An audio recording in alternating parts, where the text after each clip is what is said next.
Hi, GP learners, and welcome to this episode of the GP Learning Podcast with myself, Andy, and we've got a special guest with us, Dr. Carter Singh, who's one of our local colleagues and also a representative of the LMC who attended the LMC conference, which took place yesterday, and that's what we're talking about in this episode.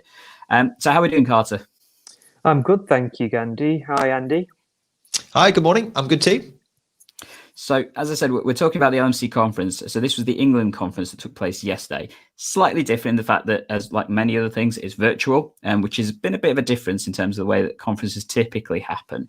But I'm aware not every GP goes to LMC conference, and it is a sizable thing in terms of the impact it can have for the profession, what happens with contracts and all that kind of stuff. So I thought it'd be really useful to have Carter come in and explain his experience for the LMC conference, and also talking about some of the interesting results that we've had, particularly when it came to things like the PCN-DES, the COVID vaccination enhanced service, and a slightly controversial thing that I think we're going to talk about, but we'll get to that in a second.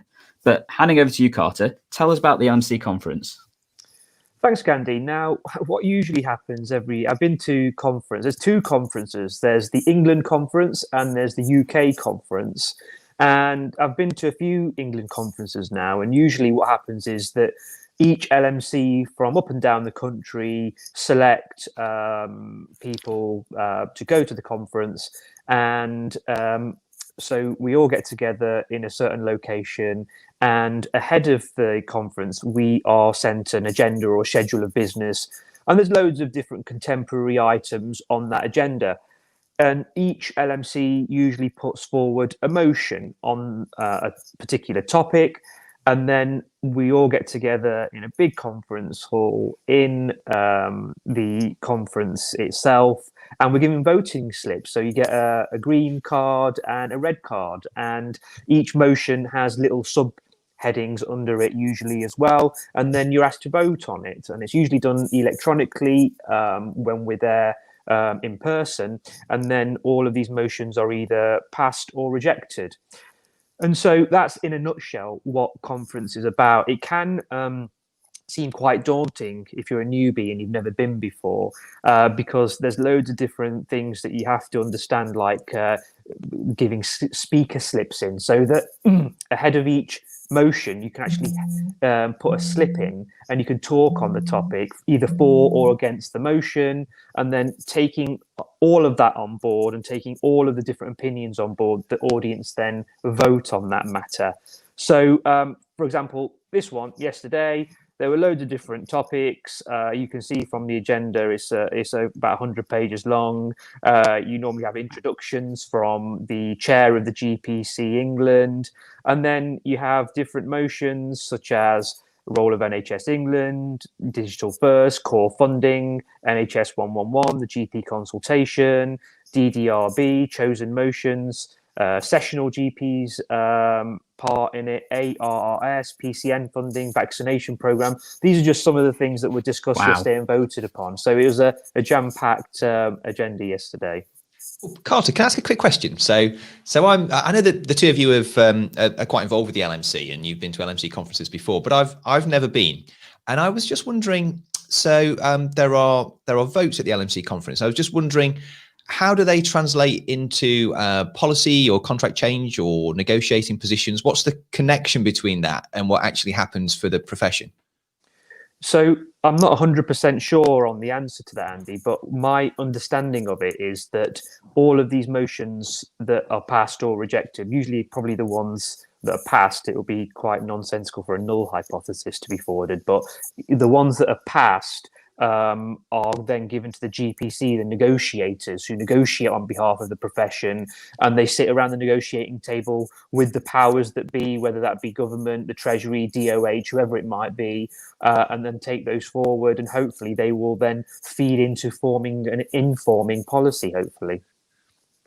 Yeah, no, I'd agree with that. My understanding has always been that the LMC conference is the route for grassroots GPs via their LMCs, which is their, effectively their mandated organisations to support this, to give the instruction to the GPC, the negotiating body of general practice, in terms of what direction they should be looking towards in terms of changes with particularly the GP contract, but also generally, how a general practice works and stuff. And it's not to say that they have to make it happen, but they at least have to bring the topics to discussion within the negotiating sphere with obviously our contractors, NHS England, etc., and things, and the Department of Health.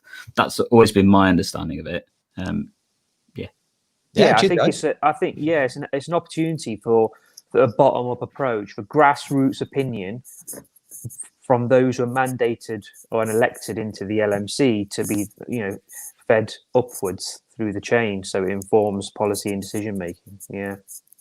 And I guess with that, we did see quite a few motions being brought forward. As Carter mentioned, that it was a fairly packed agenda by the sounds of it. And if people do want to have a look at that, we'll put the link to the agenda in the show notes. So do feel free to have a look at that link. It is 100 pages long.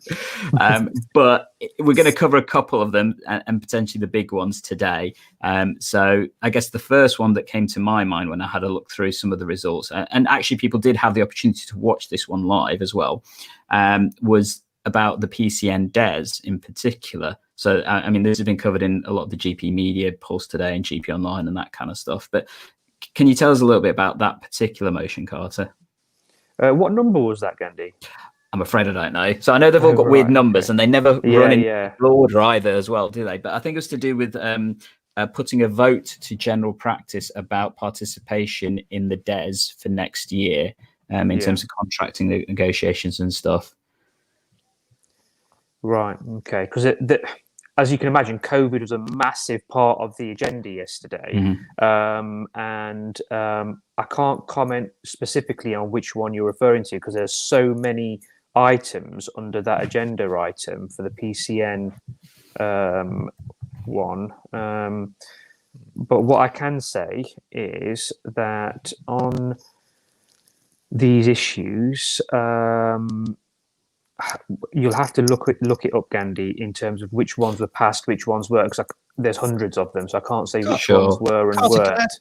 Carter, can I ask what was the mood in the room around primary care network and the primary care network DES? Are people feeling positive about this, or what was the mood in the room?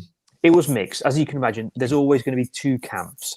There's going to be one extreme of GPs who believe it's our ethical, moral obligation as GPs to vaccinate the whole country. End of.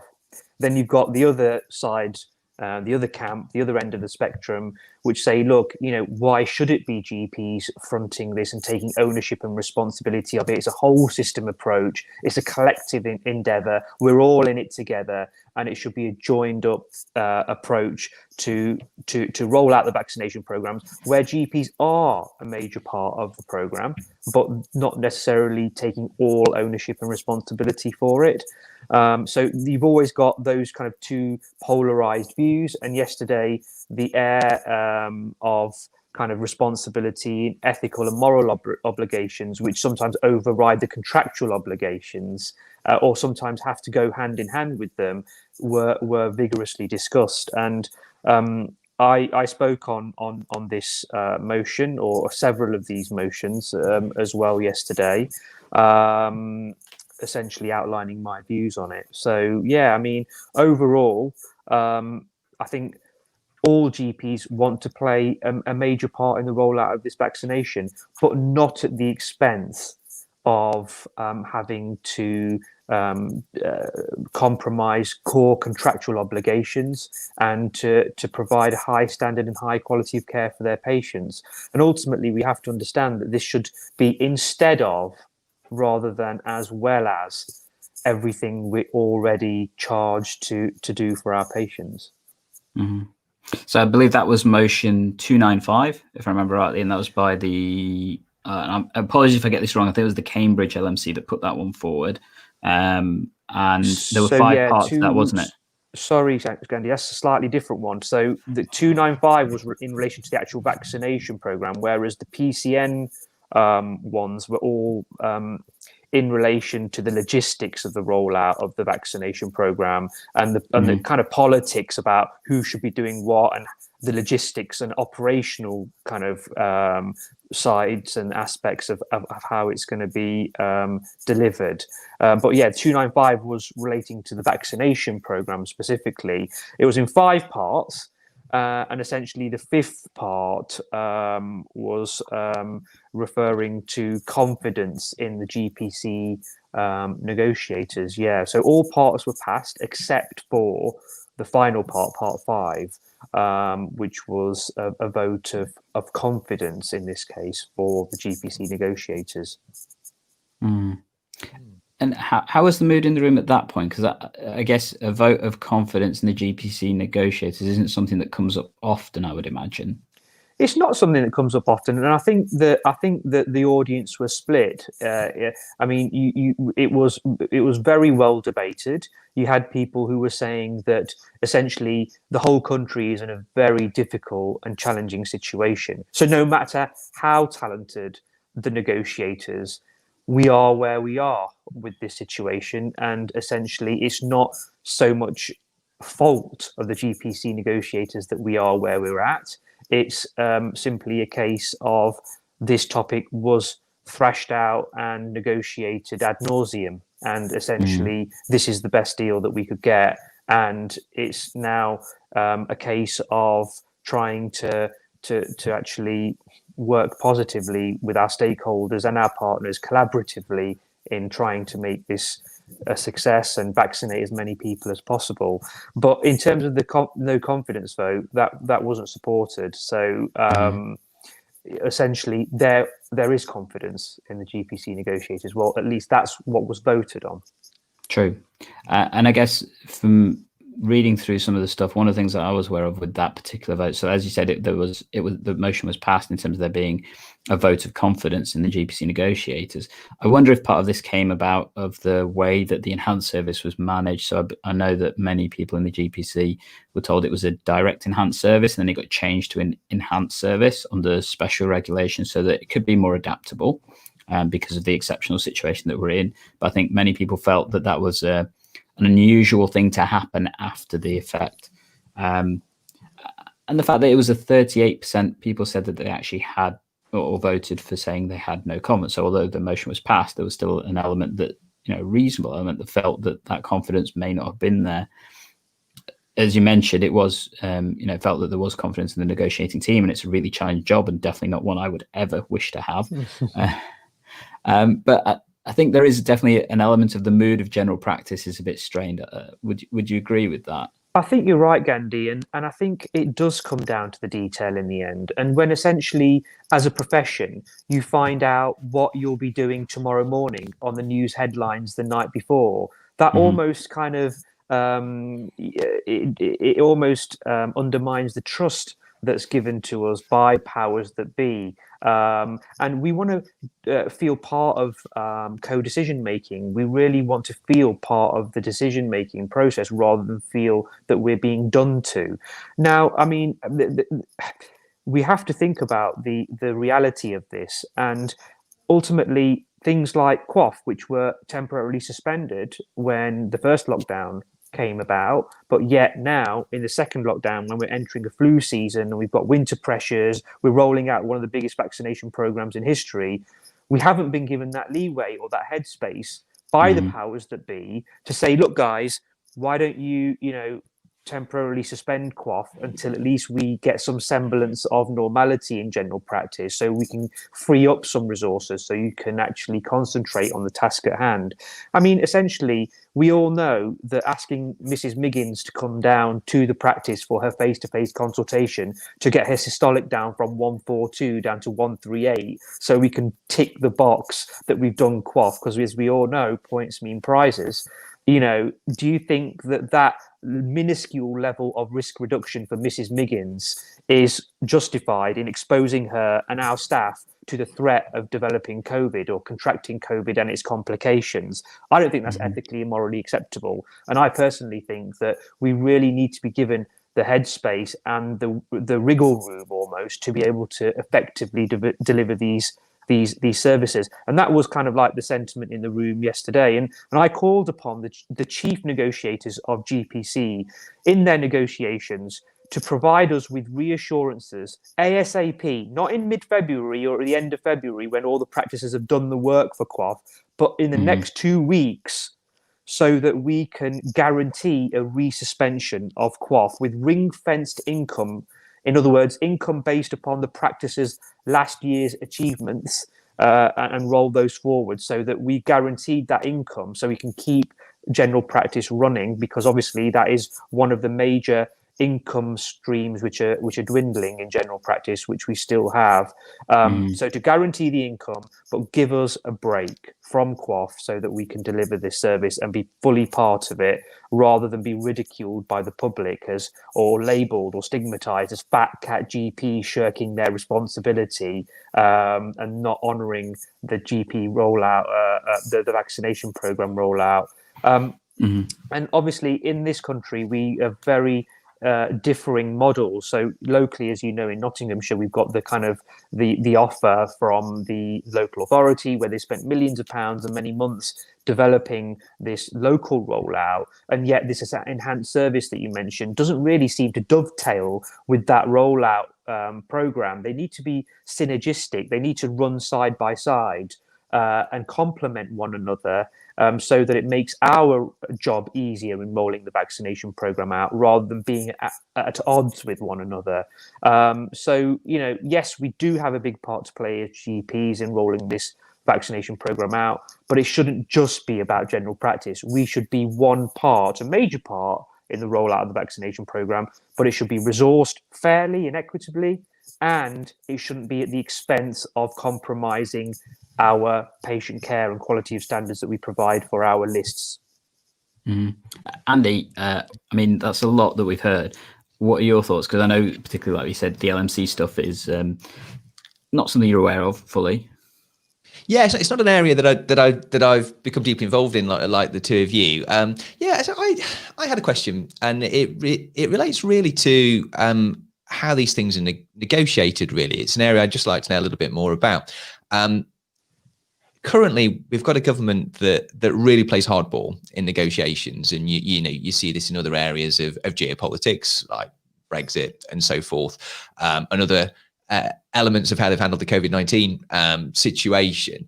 They're really tough, and they use unorthodox negotiating tactics. And I was just wondering who is it that negotiates on our behalf, and you know how well equipped do you think they are in this kind of new world of negotiations? And you know, is there anything that you think they should do differently?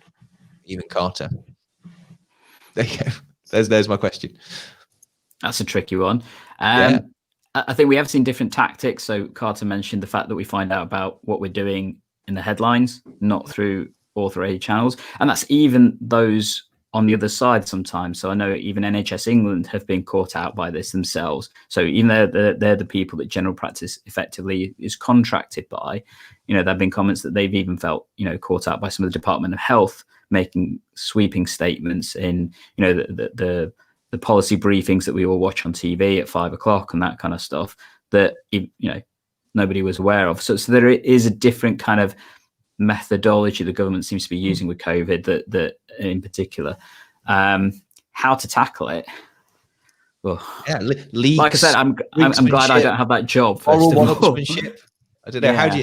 How do you play ball with that? And also, I was just wondering whether, you know, do they have you know, ex-FBI negotiators, you know, helping them out, or, you know, or are they just a team of GPs? Because my worry is that they might be a bit outgunned, you know, if they're sort of senior, you know, medical grandees, you know, in this new world. You know, what sort of support do they have? You might not know, but I was just wondering who was out there batting for us.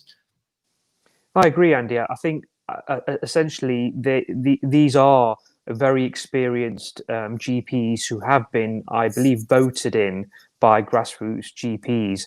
And I mean, any organization where it's a membership organization will only engage, and there'll be enthusiastic buy-in if the leadership adequately represents them, if they feel that the leadership stands by them shoulder to shoulder and leads from the front rather than from their ivory towers in a command and control way.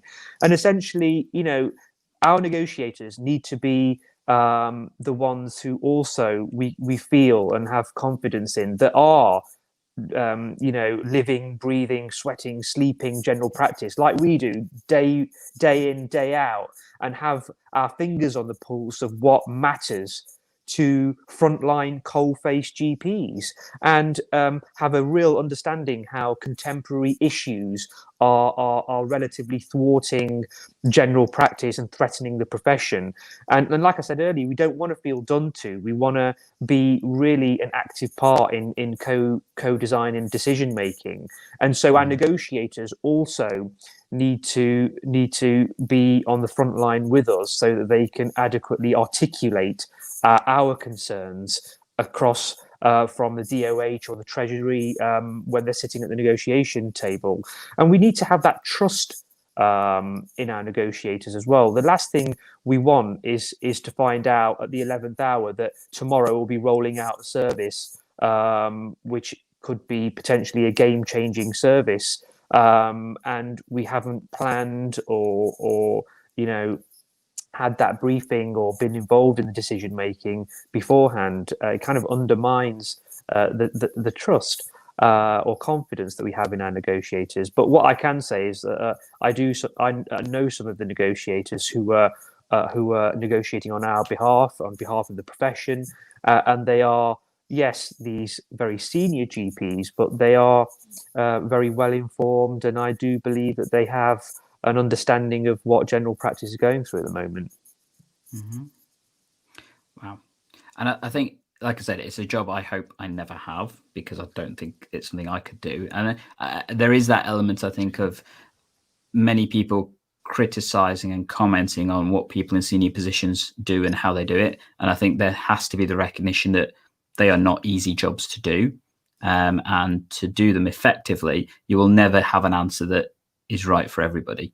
It's a tough gig. It's a tough gig, Gandhi. Like you say, it's an unenviable position. And no matter what you say, if you say your favorite color is blue, you'll have 10 people saying it should be yellow and 10 people saying it's red. And you're never going to please everyone all of the time. True. That's one of those bitter pills you have to swallow in that kind of role. But that's the gig. Yeah, and Absolutely. I would say they've got my sympathy as well, to be honest, because I think it's really, really difficult to, without getting too political, really, but to deal with this kind of government that will leak and brief against you and play sort of moral one-upsmanship sort of games. It's really, really tough. So not a job I would want either. You're right, Andy. You're right. Like you said, the political kind of juggling that one has to do. There was a motion yesterday on it, in fact, saying politicians are making statements like, the NHS will get whatever it needs. Rishi Sunak said that. And yet, we are the ones, they're using it as a political hot potato for vote winning and to appease the public. But guess who has to front those false promises? It's GPs. And guess who the public have access to, who they can pick the phone up and vent at when these false promises aren't met. It's not Boris or Rishi, I can guarantee you that. It's you, myself, and Gandhi, who's going to have to pick the phone up to Mrs. Miggins when she's annoyed that we haven't given her what Rishi promised. And that is the bitter reality of it, unfortunately. Sure. Thank you, everybody. I'm aware we talked about loads of really interesting parts, and particularly about the LMC conference and how that functions and how it works, and also some of the results that we've had from the conference. If people do want to check out more information, there'll be tons of stuff in the show notes to guide you in terms of recent articles and stuff in terms of the votes and things. Thank you for your time, Carter. It's been really appreciated. I know your experience and the passion that you speak about these topics has been very well received by the profession as well, and myself in terms of what we've seen. And thank you for representing us as well locally for Nottingham. Thank you, Gandhi and Andy, for having me on your show. It's been really enjoyable, and thank you for your kind words. Cool. And as always, each of you learners, if you've got any constant questions, let us know down below. Happy to try and answer them. And we're here to help save you, your patients, time by taking hands in your primary care and learning. We'll catch you in the next episode.